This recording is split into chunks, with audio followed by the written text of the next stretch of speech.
Thank you. Actually, I've come here to learn rather than to teach, because I want to learn what it takes to build a good professional army that is respected and loved by the people. This is the kind of army I want our Burmese Tamador to be, the kind of army it was meant to be when my father founded it back in the 1940s, early 1940s. Of course, to get rid of the British. But not because we didn't like the British, but because we loved freedom better. I think all of us have a right to be free. That is what human beings are made to be. We want to be free to assert our own identity, to be able to follow our conscience, and to live in a world where we are the equal of all others. The reason why I came to Sandhurst is to find out what leadership means in military terms as well as in human terms, because you cannot get away from the fact that soldiers are human beings as well.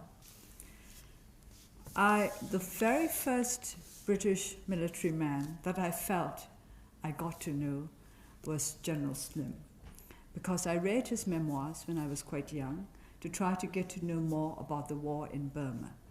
And I liked him because he liked my father. It's a good reason for liking somebody.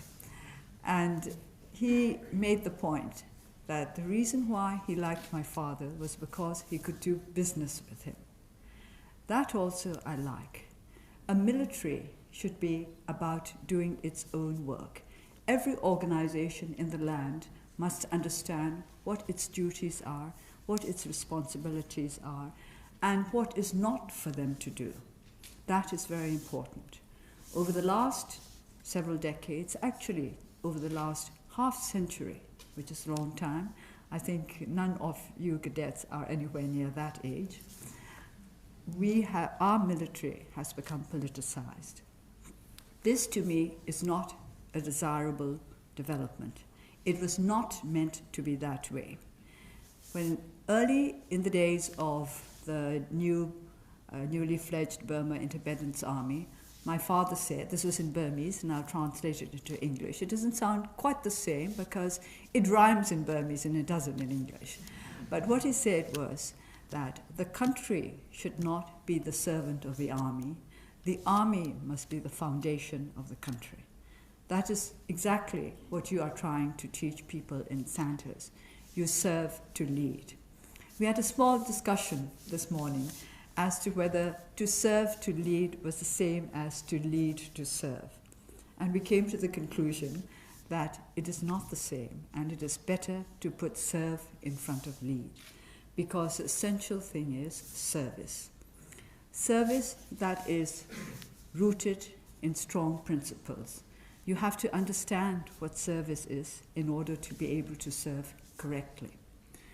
I said earlier that the first British military figure with whom I became familiar was General Slim.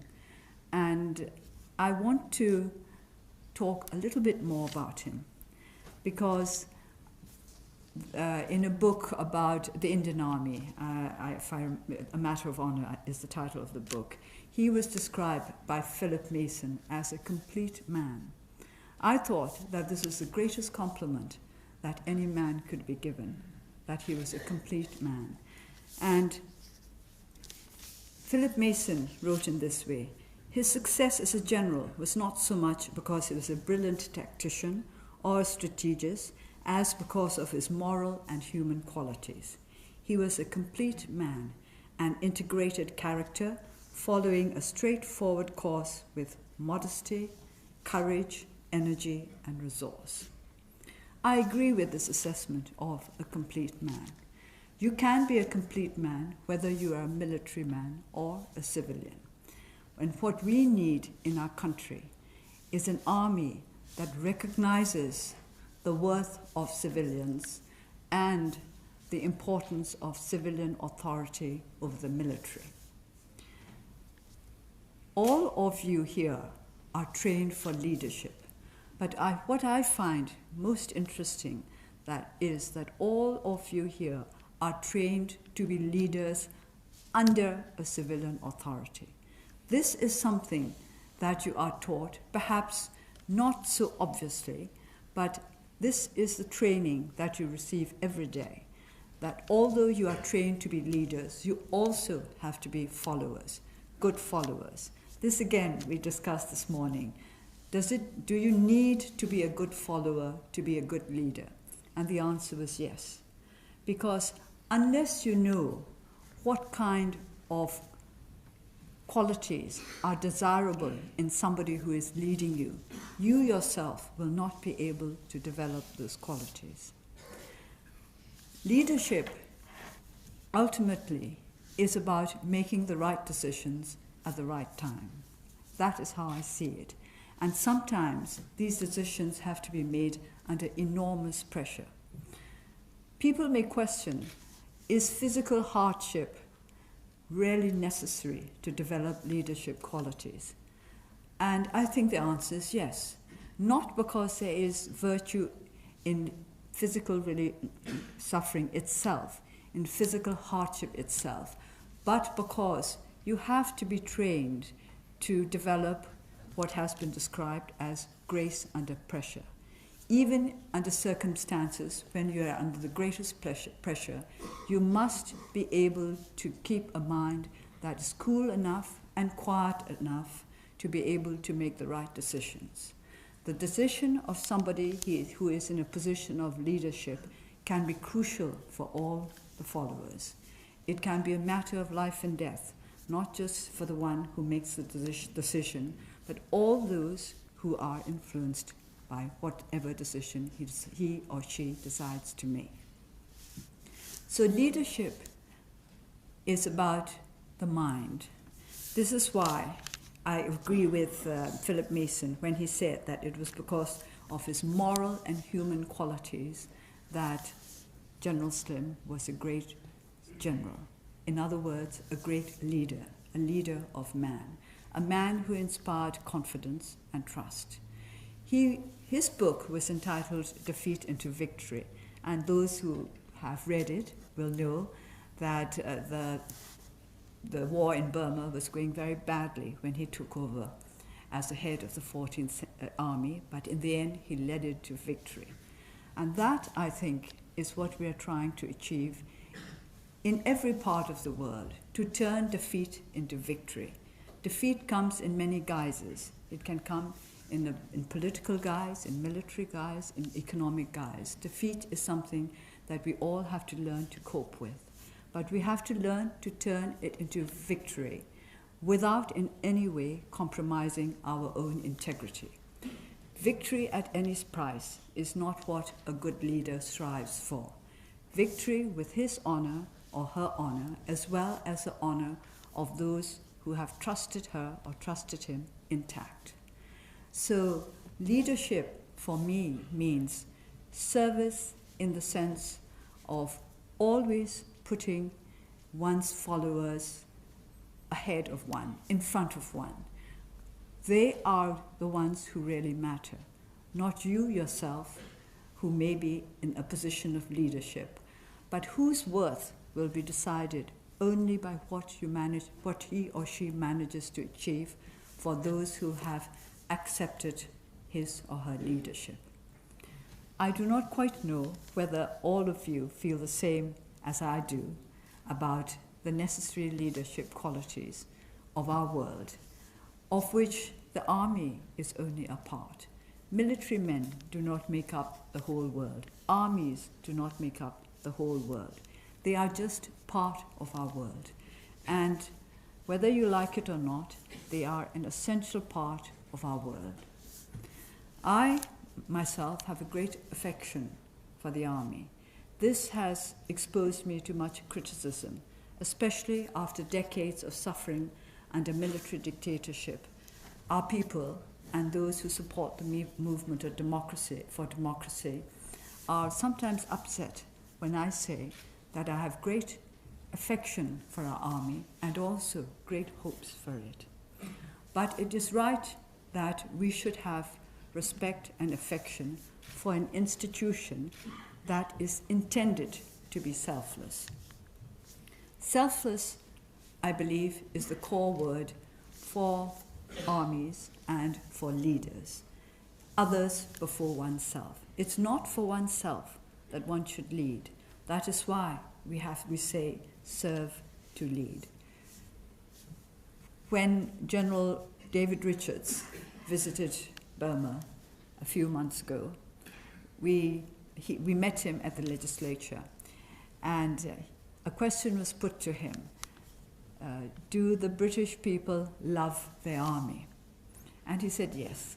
And he said very proudly that according to the polls, the British people admired the army more than they admired doctors and the medical profession. And then he was asked why. And his answer started with, because you were seen as selfless. He said, we are seen as selfless. We sacrifice ourselves for people. And he added, not just for our own people, but for people anywhere in the world who might be in need of protection and of the kind of military defense that would give them more secure and fulfilling lives. So selfless is at the core of an honorable and respected army. And that is what I want the army of my country to be. And this is what mainly I have come to find out from you, to learn from you who are learning to serve, to lead. What do you think is needed to make an army that for decades has held political power understand that there is nothing more honorable than a professional army which is interested not in political power but in helping to uphold the will of the people as expressed through the democratic institutions. Burma is starting out on the road to democracy, but we are just starting out. We are nowhere near there as yet. There are many changes that need to be made, and we want our army to be active in a positive manner in bringing about these changes, the changes that will make our country into the kind of nation where we can all feel safe and secure. Burma is a nation of many peoples. The United Kingdom only had to deal with the Welsh and the Irish and the Scots. We have many more than that. This is a great problem, especially as some of our ethnic nationalities took up arms decades ago, and we have yet to achieve a nationwide ceasefire. And a ceasefire is just the first step towards the kind of political settlement that will bring lasting peace to our country. So my presence here is one simply based on my desire to learn from you, not to teach you anything, because I do not think I have much to teach you, but I do hope that we will be able to exchange views and share our ideas of what it takes to build a world that is secure and at peace. In a sense, we were discussing over lunch that the new type of military is the one that tries to do itself out of a jaw, because you want to get at the roots of conflict, to get at all those problems that lead to conflict and to eliminate them. And of course, if there were no conflict, there would be no need for armies. But it is very encouraging and very interesting for me to know how much you are doing in order to try to eliminate the reasons for conflict. That is what an honorable army should do. You should be there to defend people, to step in when it's necessary, but not to aggravate conflict or to encourage conflict in any way, but to deal with the conflicts that, to deal with the problems that conflicts inflict on our world. It has always been a matter of interest to me that the ancient Greeks seem to have respected their heroes more than the gods. And it seemed to me the main reason was because heroes were mortal, and therefore they sacrificed a lot more in following their conscience and in trying to protect the people whom they wished to protect than the gods who were immortal and invulnerable. When Ulysses was given the choice either to remain a captive of a goddess or to go back to his own country, he chose to go back because he said he wanted to live fully like a man, and he was prepared to accept mortality rather than to be an immortal and not meet the challenges which any human being, any brave human being, should be prepared to meet. So, like Ulysses, I think we are all on a journey, a voyage throughout life, as mortals, and we have to live as mortals as best we can, and to fulfill our own potential as mortals as best we can. And I think this is one of the skills that Sandhurst is trying to instill in its inmates, in all its cadets.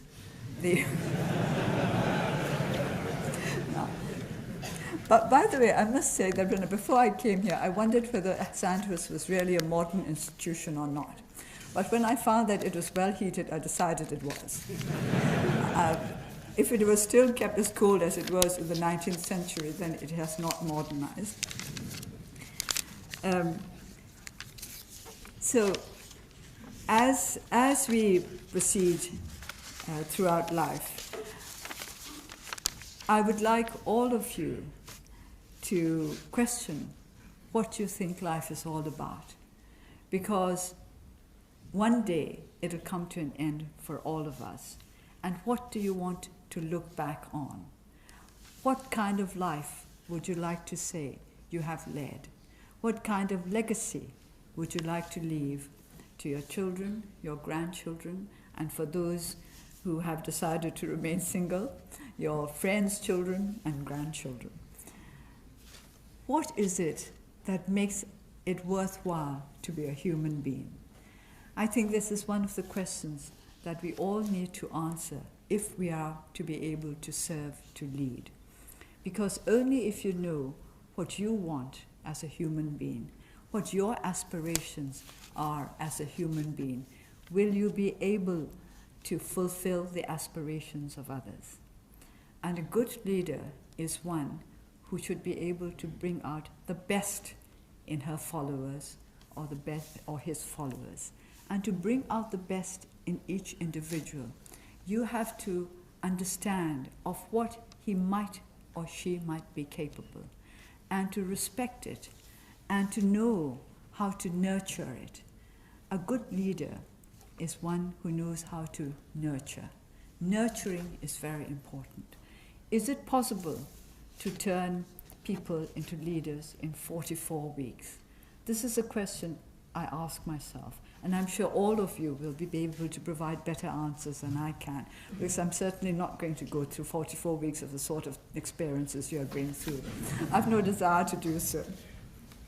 I think 15 years under house arrest is rather easier. But I do want to know what it takes, what you think it takes. I discussed the selection process, which I understand is very important, which means that there are people who have greater leadership qualities than others. What these qualities are, I wonder what your opinion is compared to the opinion of those who recruited you. What are the qualities that you think make you fit to be leaders? Because leaders have to have confidence in themselves, which is not the same as vanity, which is not the same as egoism. But unless you have confidence in yourself, nobody else can have confidence in you. Unless you are able to lead yourself, you will not be able to lead other people. So it's control. You have to be able to control yourself before you can control others. I read that a commander during the Second World War said, when he started out, when the war started out, and they started taking in civilians, he thought that those who would make the best soldiers were the ones who were familiar with such jobs as engineering, or who were used to rough lives. But he said he discovered that in fact poets made better soldiers in some ways than engineers or athletes, that poets were the ones that he could best rely on for the most dangerous missions. And from that, he came to the conclusion that the best kind of soldiers had three qualities: a quiet mind, sufferance, and a sense of the ridiculous. Now, I think the last is extremely important. But a quiet mind goes back to what I said earlier about decision making. Under the most trying circumstances, you have to be able to keep your mind controlled enough and quiet enough to make the right decisions for yourself as well as for other people. Because that's what a leader has to do. Always others first. That is what selflessness means. We are all human, and I don't think any human being is capable of total selflessness. The self is always there. It's always through the self that you have to relate to others. So selflessness is relative. Selflessness means recognizing that the self is there, but putting it behind those for whom you hold responsibility. So a sense of duty, a sense of responsibility is one of the greatest requirements of those who would serve to lead. This has to be the guiding principle. But you also have to have the mental and physical skills to be able to put this sense of responsibility to work. We have a very simple Buddhist idea. This is particularly with the Northern Buddhist sect, that to be a Bodhisattva, that is a savior of beings, you need two qualities. You need wisdom and you need compassion. And this is explained in very simple terms. You may be the most compassionate person in the world, but if you do not have the right kind of wisdom, the right kind of intelligence, you can't save those whom you wish to save. On the other hand, you may be the most intelligent, the wisest person in the world, but if you have no desire, if you do not have the compassion to save others, you will not be able to do so. In a sense, this is true for the military profession as well. You have to have the desire to protect, to defend, to do the best for those whom you are serving. But at the same time, you need the skills and the ability to be able to do so. It's not enough wanting to serve. You have to know how best to serve.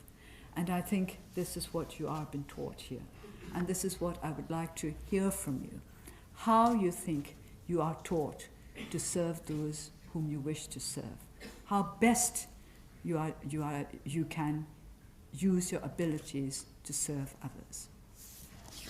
I want to leave a lot of time for questions and answers, so I just want to conclude now again by going back to Ulysses.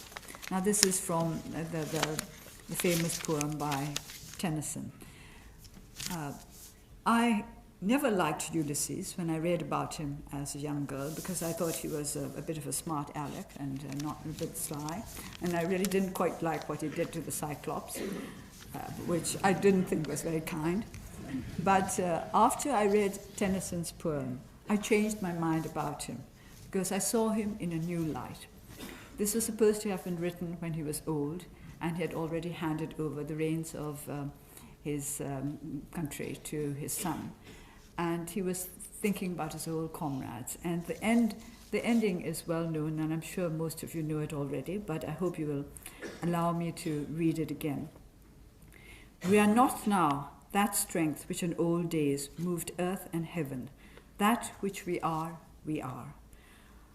One equal temper of heroic hearts, made weak by time and fate, but strong in will, to strive, to seek, to find, and not to yield. To me, these are the enduring qualities that make for good leadership. Ulysses had been made weak by time, but sometimes you may have been made weak by circumstances, physical disability, other circumstances. But yet the will has to be there, the will to strive, to seek, to find, and not to yield. I'm glad this starts with striving, because that should be an essential part of human endeavor. The desire and the ability to strive for something better. However weak you may be, you can always strive for something better. To seek, to strive to seek, to find. You strive and you seek in order that you may find. So it should not be an empty exercise, but one with a goal. You do have to have ideals, goals. You do have to have a knowledge of what it is that you want from this world, from yourself, from others, from the society in which we live. So being a leader, to me, is not a simple desire to serve, but to know how to serve and to have an idea of what you are serving for, what the ultimate goal is. You have to know where you are heading. If you don't know where you are heading, how will your followers know where they should go? Those who lead must know where it is that they're heading for, what their ultimate goal is, what they want to achieve, not just for the moment, not just for the next year, not just for the time that they are serving in the military, but for the time, and not even just for the time that they are on this earth, but for the times that are to come. To have a vision that goes beyond your immediate concerns. So to me, ultimately, that is service.